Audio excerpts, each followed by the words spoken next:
So before we go into the details of these stair, we can see what are the different parts of the stair and what are the different types of stair roads. Okay. So let us now discuss the parts of a stair. So these are the different parts of a stair. For laying out a stair in a building, you should know what are the different. So these are the different parts we come across. The most important parts are tread and the rise. Okay, you can see the figure. This shows the elevation of a stair. In this, you can see the different terms connected with the stair. So we'll start with the tread. A tread means it is the horizontal upper surface which is used for ascending as well as descending, where the foot is rest. Where our foot is rest, that part is termed as a tread. So tread means it is the upper horizontal portion of a step which is used for ascending as well as descending. So that's known as tread. Then the next part is known as the rise of a stair. The rise of a stair means this vertical distance, or the vertical distance which is covered in a single step is known as the rise of a stair.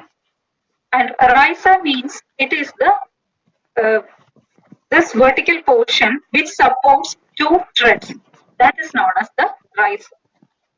So the important parts are, one is tread. Tread means it is the horizontal portion or the upper horizontal portion which is used for ascending as well as descending where our foot is.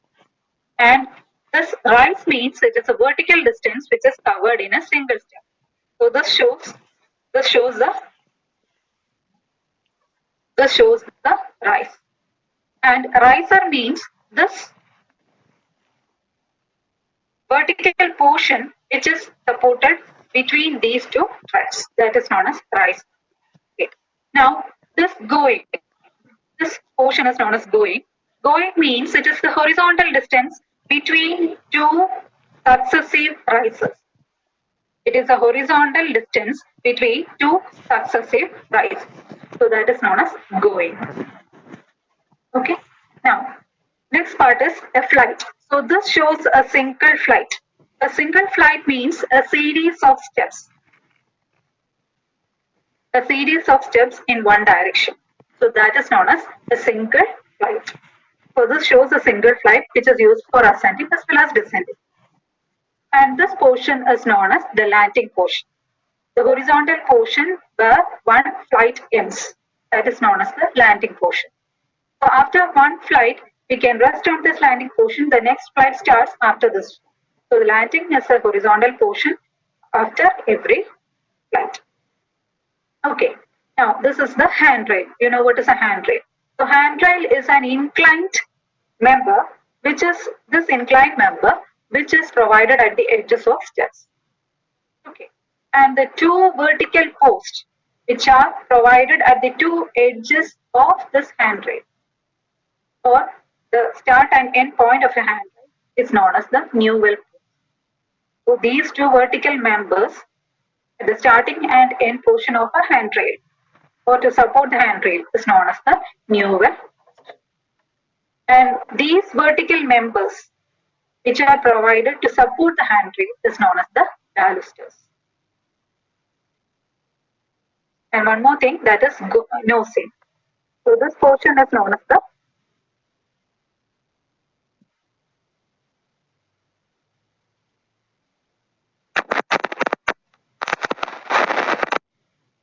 end of the nosing is always provided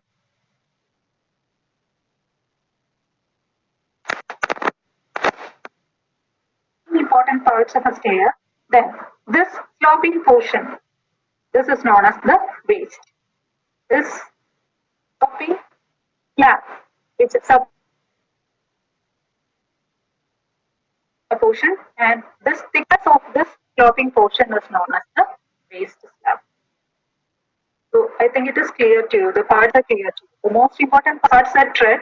Tread is the horizontal distance between the horizontal upper surface, which is provided to ascend or descend where our foot is placed. And rise is the vertical distance, which is covered in a single. So next is different types of stairs. So the stairs are mainly classified on the basis of the shape which are seen in plan, as well as based on the methods or the materials which are used in the construction of stairs. So first we can see the classification based on the shape of plan. So these are the different types of stairs which are based on the shape of the plan. There are straight stairs, dog-legged stairs, well or open newel stairs, spiral or circular stairs, geometric stairs, as well as the turning stairs. So we can see the stairs one by one. First one is a straight stair. So, is it audible? Yes, ma'am. You can continue. Okay.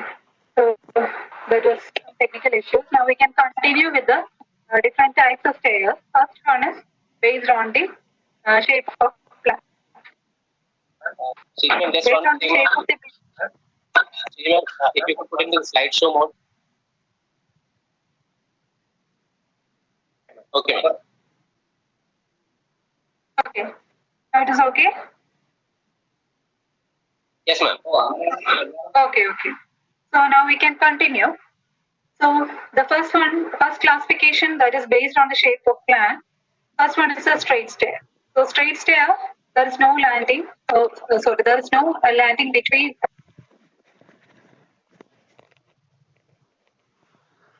There is no. Excuse me, ma'am.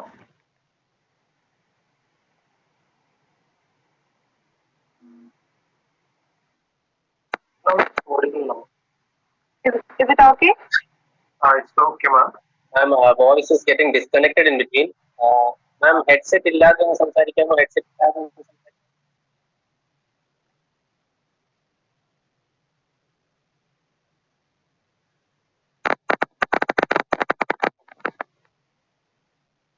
Is it audible now? Yes, ma'am. It's audible currently. Is it audible? Yes, ma'am. Okay, ma'am. Okay. Now, so that's a straight stair. Now, next one is a dog-legged stair. So dog-legged stair, you can see this shows the plan of a dog-legged stair. There is an abrupt change in the flight. So in between the flight, a landing will be provided. This is the plan. So this shows the upper flight, this going upwards, then a landing, then go to the next. So this shows the dog-legged. So if the width of the room is not sufficient, we can go for a dog-legged stair. Now the third one is an open newel stair. So you can see a rectangular well is being formed in the plan in the case of an open newel stair. So in between the flights, abrupt turning of the flights, there is a well which is formed. So that is an open rectangular well is formed. So such a type of stair is known as open newel stair. Then the fourth one is a spiral or a circular stair.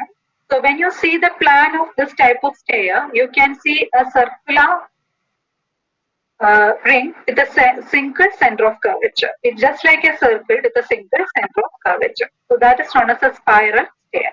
So these type of stairs are known as the winders. They are actually the tapering stairs which are being provided. Okay. Geometric stairs. Geometric stairs, you can see the geometric stairs. So geometric stair is actually a single flight of stairs, and some pointers will be provided to turn the change of direction. Hello? Is there any problem? Is it audible? Can you hear the voice? Hello?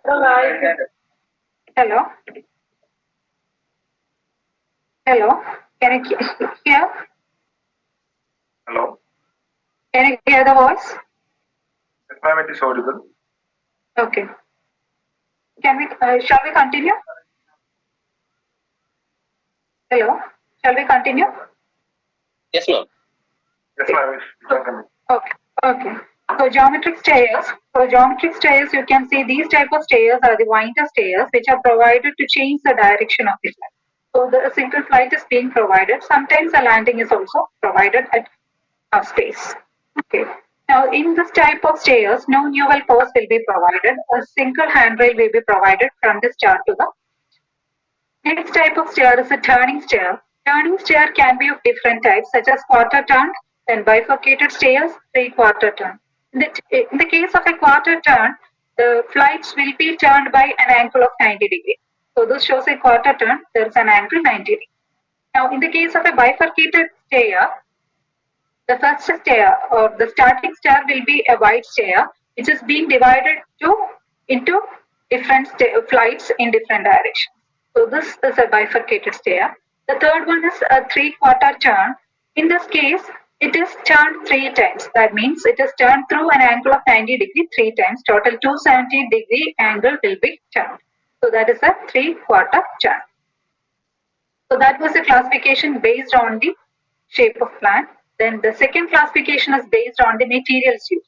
So based on the materials used, the stairs can be stone, brick, wood, RCC, metal, glass, etc. Okay. So stone, you can see pictures of different types of stairs based on the materials: stone stair, brick stair, wooden stair, then RCC stair, metal stair, glass stair. And out of this, when you are using a stone stair, the stone should be a hard, durable stone. Then wooden stairs, the main disadvantage of wood is that it is not fire resistant. It is actually less fire resistant. So when you are using a wooden stair, it has to be used for a low-rise building, as well as properly treated wood is to be, hardened wood is to be, and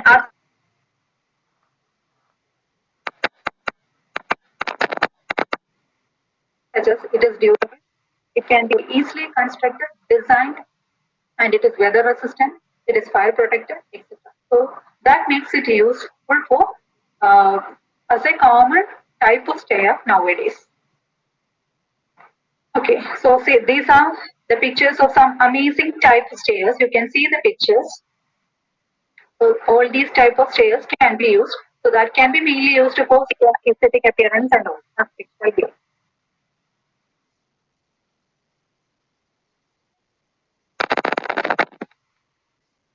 Or planning of a stair mainly used to decide what is the width of the stair to be provided, how much is the rise, as well as and how many numbers of steps are to be provided in a single flight and all this. So planning is to be done in such a way that should be located near the main entrance. If it is a public building, that should be located near the main entrance of a building, and it should be easily accessible from all the rooms. And it should have good ventilation as well as lighting. Okay. So now we can see how can we plan a step or a stair. So these are some common modern provisions or recommendations for planning a stair. So the width of a stair is usually 0.9 meters. For a residential building, it is usually 0.9 meters, and it can go up to 2.5 meters, 1.5 to 2.5 meters for a public building. And number of steps in a flight, maximum 12 to 14 numbers can be provided, and minimum 3. And rise, usually for a residential purpose, we are usually providing 15 to 17.5 centimeters. And as well as for a public building, it should be lower, that is 12 to 15 centimeters.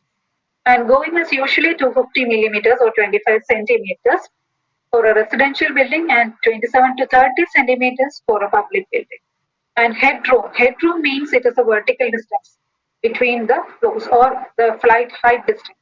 So that should not be less than 2.1 meters. So minimum 2.1 height distance is to be provided for a staircase. And handrails, minimum height to the handrails, that is 85 to 90 centimeters. Up to 1 meter we can provide.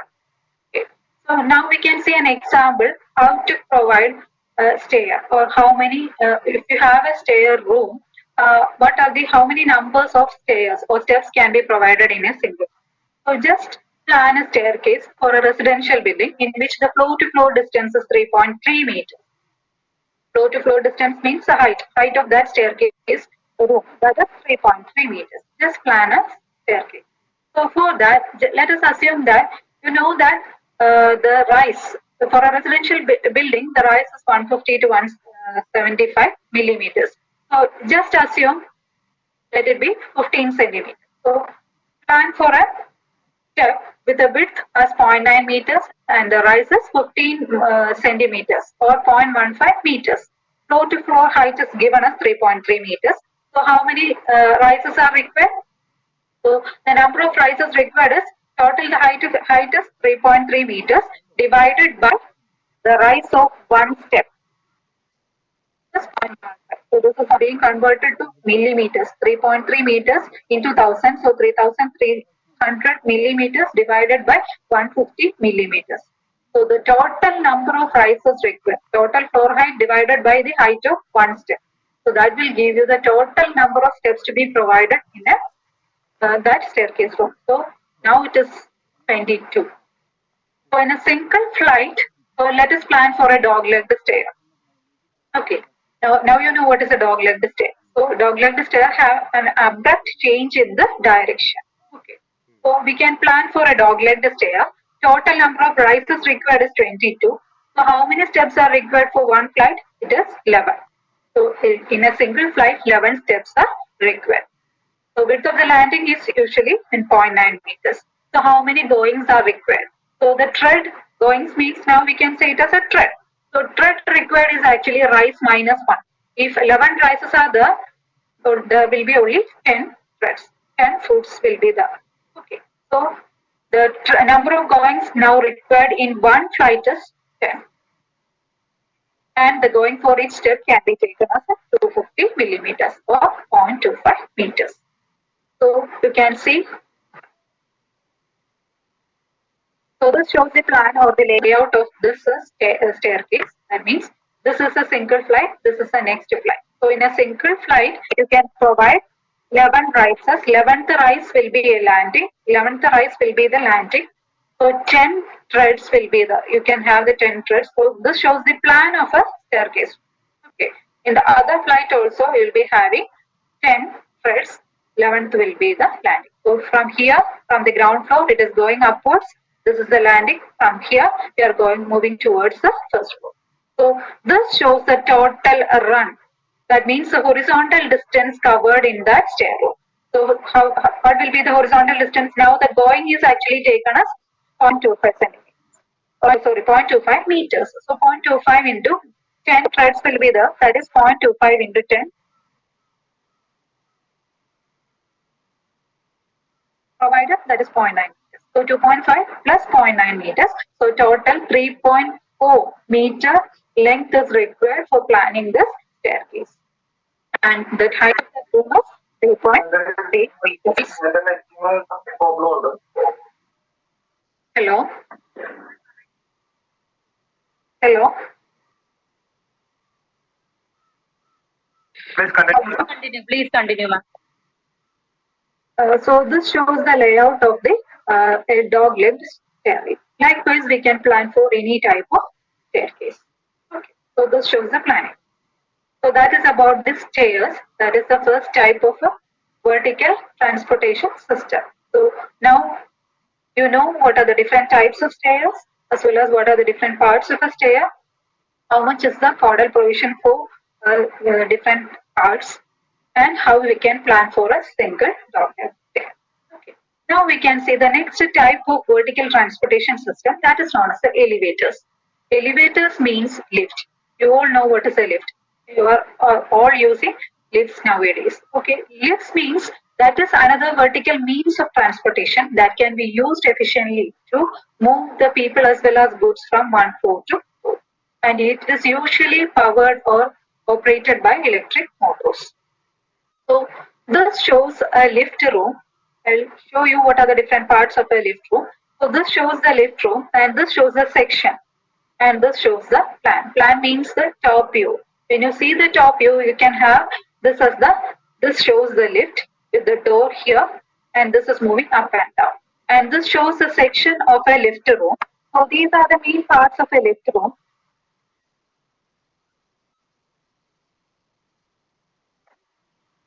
Or we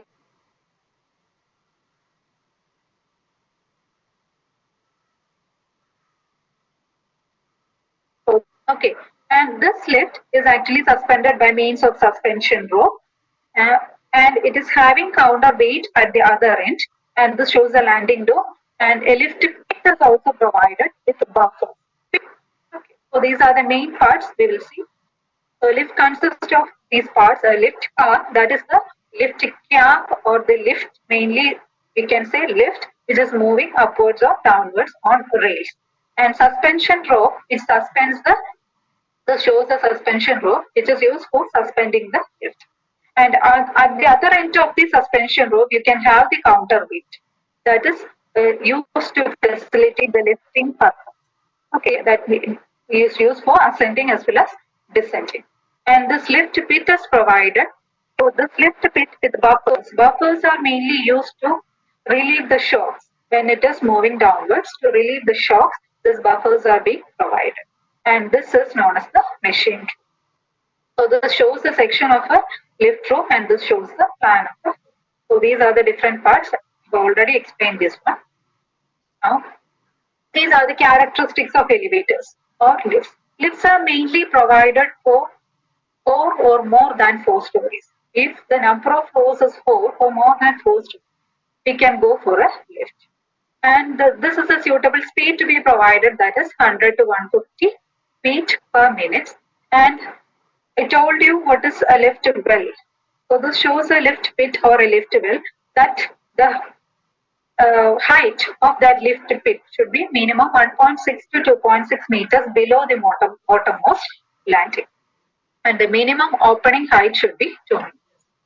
And again, how many lifts are to be provided, or what is the capacity of the lifts to be provided?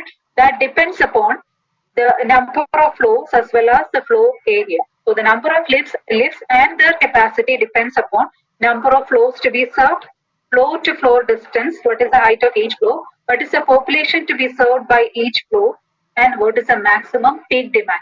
During the peak hours, what is the demand, or what is the capacity of how many people are using that particular. So all these factors are used to find how many lifts are to be provided as well as what is the capacity to be provided. Okay, so before we go into the details of the design of the lift, we can see what are the different types of lifts or elevators. Mainly, it is being classified into 4 types: passenger lift, goods lift, service lift, and hospital. Okay, so that is very well understood. Passenger lift, that is used for the movement of passengers, goods for goods, service, it can be used as a service, and hospital, mainly for the hospital purpose. And these are the main requirements of a lift when you are designing a lift. That means it should be a good system. A good working system should be the weight. Very important factor to be considered, that should be yes. Aesthetics should be and movement of the door. That is also very important for designing a lift. And designing of a passenger lift or designing of a lift is mainly based on some codal provisions. It is based on the IS code 14665 and Indian Building Code of Part 8, Section 5. So according to this codal provision, a passenger lift can be designed based on these 3 conditions. One is the population to be served, quality of the service required, as well as the handling capacity of the lift. Okay. So we can see one by one how this is important for designing a lift. So we are going for a passenger lift according to codal provision of IS 14665 and Indian Building Code of Part 8, Section. Okay. So the first parameter to be considered is population to be served. So the population to be served is actually depending upon the floor area. That means how many people are using that particular lift. That depends upon the floor area of that floor. So according to codal provision, it is actually for single person, the floor area is actually varying from 4 meters square to 20 meters square. For office building, it can be taken as a 5 meter square floor area for one person. For a single person, it can be taken as 5 meters. Likewise, you can determine first of all what is the floor area. Based on that floor area, we can calculate the population to be served by the lift. And the second parameter to be considered is the quality of service. And the quality of service is depending upon the passenger waiting time. You know what is passenger waiting time? That is the time when a passenger is waiting for a lift. So it is the quality of the service is actually measured by the passenger waiting time at various floors. So according to the codal provision, 20 to 25 seconds is taken as the excellent. That means the waiting time is actually less. So that is taken as the excellent quality. And 30 to 34 seconds can be taken as good. 35 to 40 fair, 45 seconds poor, and over 45 seconds it is unsatisfied. So this is the passenger waiting time at each floors, at the various floors. So as the time increases, inconvenience also increases. So the quality of service is to be depending upon the passenger waiting time of at different floors. So based on this model provision only, we can go for the design. If it is a residential building or a public building, that varies. Now the third parameter to be considered is the handling capacity of the lift. So handling capacity mainly depends upon the quantity of service required. Quantity of service means the number of passengers handling the lift during the peak hours, each 5 minutes peak period of the day.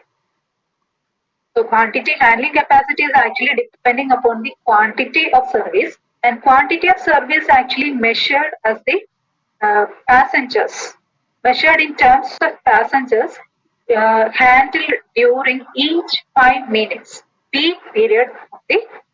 So if that can be determined, handling capacity of the lift. To model recommendation, if it is an office with diversified tenants, 10 to 15% can be taken as the handling capacity. If it is an office with a single tenant, it can be taken as 15 to 20%, 25%. All these are codal provision. According to codal provision only, we can go for the list. And if it is a residential building with a single, then it can be taken as 75%. Handling capacity is actually 75%. Now, it can be calculated by using this formula. Handling capacity H is equal to 100 divided by T into P, where Q is the average number of passengers carried in a car. Car means lift cab or lift car. And T is the passenger waiting time or waiting interval in seconds. And P is the total population to be served. So by using this formula, the handling capacity of a lift can be determined. Okay. Now, again, this Q is actually the average number of passengers. In any time, the Q may not be 100%. That means it may not be actually occupied or loaded fully. So that we cannot go for 100%.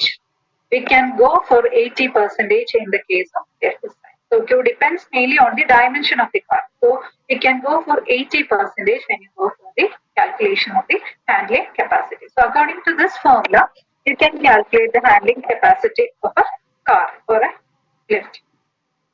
Okay. And this waiting time, in the handling capacity, you can have a T. This T is known as the waiting interval in seconds. Now, how can you calculate using this formula? T is equal to RTT by N, where RTT is known as the round trip time required for the car. RTT is the round trip time required for the car. And N is known as the number of years. Okay, now, so what is round trip time? So this round trip time is the time required by a lift during its full motion. That means during ascending as well as descending. So it actually includes the opening time, closing time, then entry of the passengers at the ground floor, exit of passengers at the different floors, etc. Then acceleration period, then full motion period, etc. So the round trip time is actually the sum of the time required for all these time. That means the entry of passengers on the ground floor, that takes some time, then exit of passengers on each floor, then door closing time as well as opening time. There is an acceleration period, stopping time, then full speed. So all these times are added up to get the round trip time of a lift. So that divided by number of lifts will give you the waiting time in seconds. This waiting time can be used to calculate the handling capacity. Okay. Now, recommended speed of the car. These are the recommendations given in the IS code. As the number of floors increases, the speed of the car is actually going to be increased. Okay, so 4 to 5 floor, 0.5 to 0.75 is the recommended speed. If it is 6 to 12, 0.75 to 1.5 meter per second. And if it is 13 to 20, 1.5 to 2.5 meter per second. And if it is above 20, 2.5 meter per second or more. So as the number of floors increases, the speed also will increase. Recommended speed is increasing. Can you go for the capacity of a lift car? Car here means a lift car or the lift cab. If it is a single purpose building, you can design or you can provide the capacity of a car which is based on the number of passengers which are using the car and for a total load of about 884 kilograms. So if a number of persons are using the lift car, the total load for designing the car for a single purpose building, it is 884 kilograms. If it is a large office building, it is to be designed for a load of 2040 kilograms. And for designing lift weight of a person, the average weight is taken as 68 kilograms. So based on this, the capacity of the car or the size of the car can be determined. Okay, so that is about the. So we have already come across two types of vertical transportation system, that is the stairs as well as the elevators or lift. Okay, I think this much is clear. Now we can move on to the next type of vertical transportation system, escalator. You all know what is escalator. Escalators are mainly nowadays provided in public as well as in aero.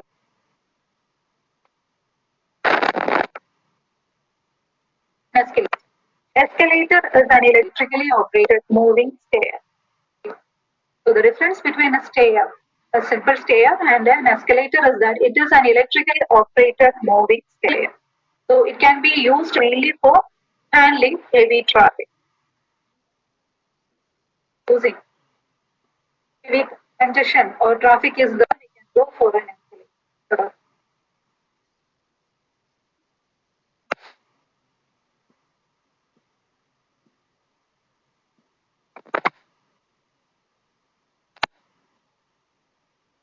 And the other for the downward movement. And the main advantages of using escalator is that it does not require any operator and consume less power. Okay. Now we can see what are the different characteristics of escalator. So escalators are usually provided at an inclination of about say 30 degrees. That is the desirable inclination according to the code. So it is 30 degrees. And the speed is usually 25 to 30 meters per minute. So the speed should not be too high or too low, so that it will cause inconvenience to the passengers. So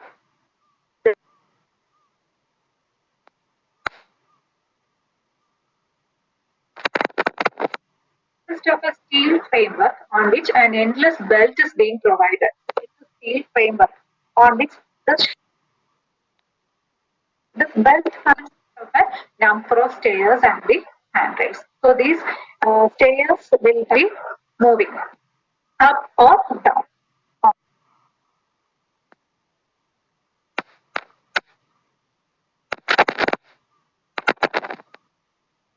Of a vertical transportation system, that is the ramps. Okay, so this shows. Hello.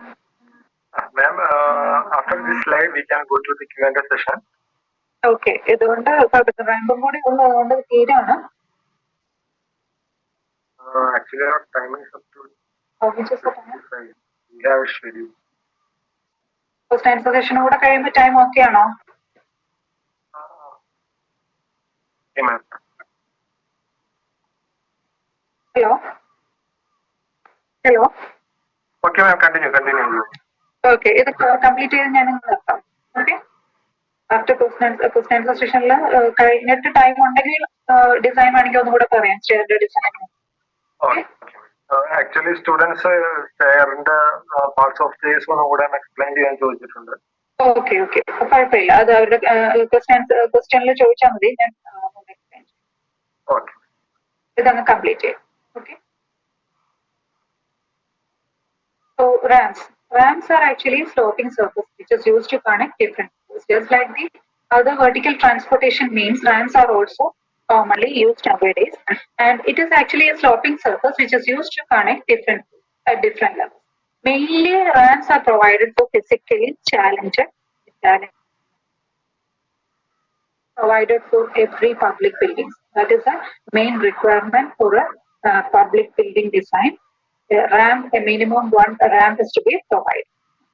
So, it is provided mainly to facilitate physically challenged people or patients. Mainly used in railways, aerodromes, multi-story parking facilities, and all the public buildings they have. Right? And what are the main characteristics of a ramp? A slight slope is to be provided. So the slope is usually no more than 1 in 15. 1 in 15 means for a 15 horizontal distance, 1 should be the rise. That means if it is a 15 centimeter horizontal distance, you have to provide 1 centimeter rise. Likewise, the slope is to be provided. That inclination should not be more than 1 in 50. If it is more than 150, that 1 in 50, that will cause inconvenience. Okay, it may not be straight. It can be a dogleg, ramp, zigzag, curve, etc. That depends upon the requirement. And if the direction changes, a landing is also to be provided. See, this is a ramp, and if you have to change the direction of this ramp, then you have to provide a landing. So that is a requirement of the ramp. Okay, and handrails also has to be provided on both the sides. That provides the that is to be required on both the sides of the ramp. This handrail, and it should not be slippery also. So these are the main characteristics of a ramp when you go for the design of a ramp. Okay, so these are all the overview of vertical transportation system. So mainly used vertical transportation systems are stairs, then elevators or lift, and escalators are the then ramps. I hope it is clear to you. If you have any doubts, you can. Okay, thank you. Thank you, ma'am. Some students have asked to, could you explain the parts of stairs once more? Stair, parts of a stair. Yes, ma'am. Okay.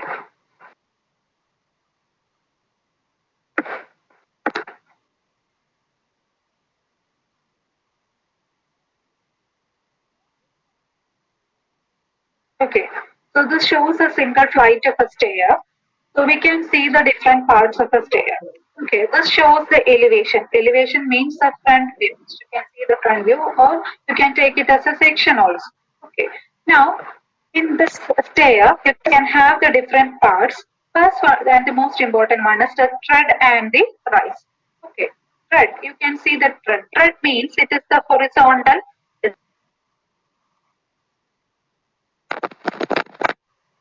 of descending. Where our foot is placed.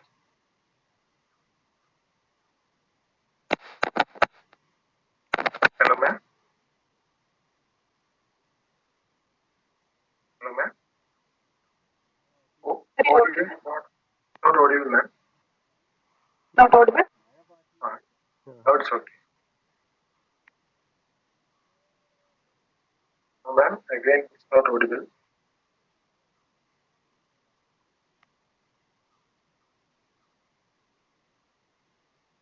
Ma'am, it's not audible.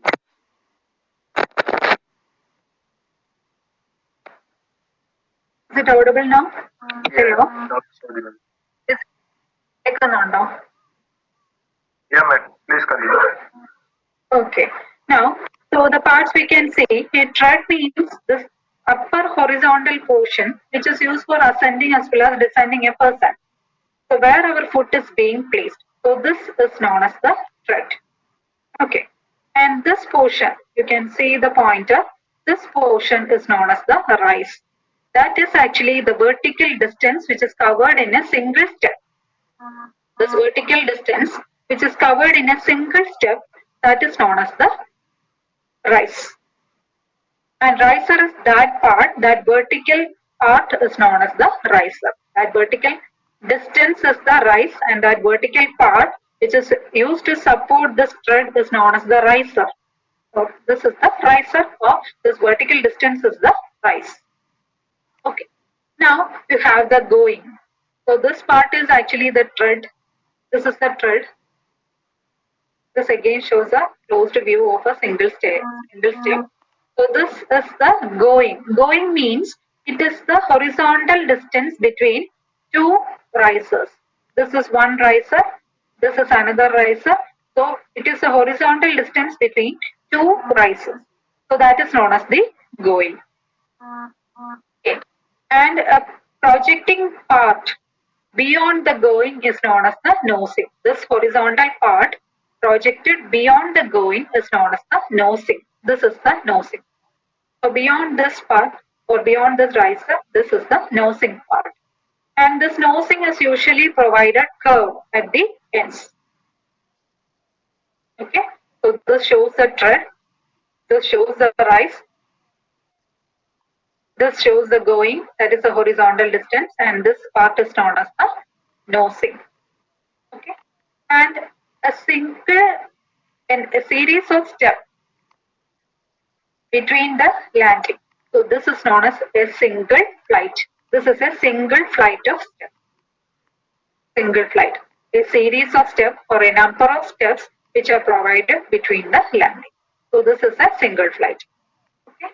And this part is known as the landing. After every flight, we are reaching the landing portion.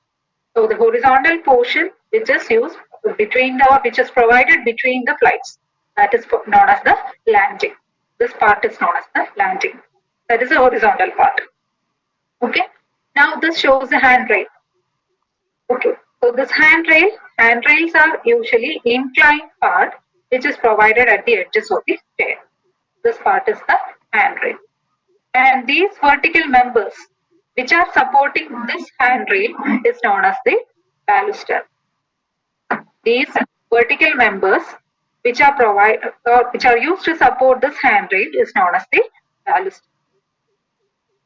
Okay, and this is a newel post. This is also a newel post. These are the vertical members which are provided at the edges, at the ends of the flight, which is provided for the handrail. The handrails are usually resting between these two newel posts. Hello, ma'am. Hello. Ma'am, so we have to wind up the session right now. Actually. Okay. Is there any questions? The only question was to explain this. So you have done very well, and I believe the students understood right now. So Okay. Thank you for this informative session. Okay. Thank you very much. Thank you, ma'am. Okay.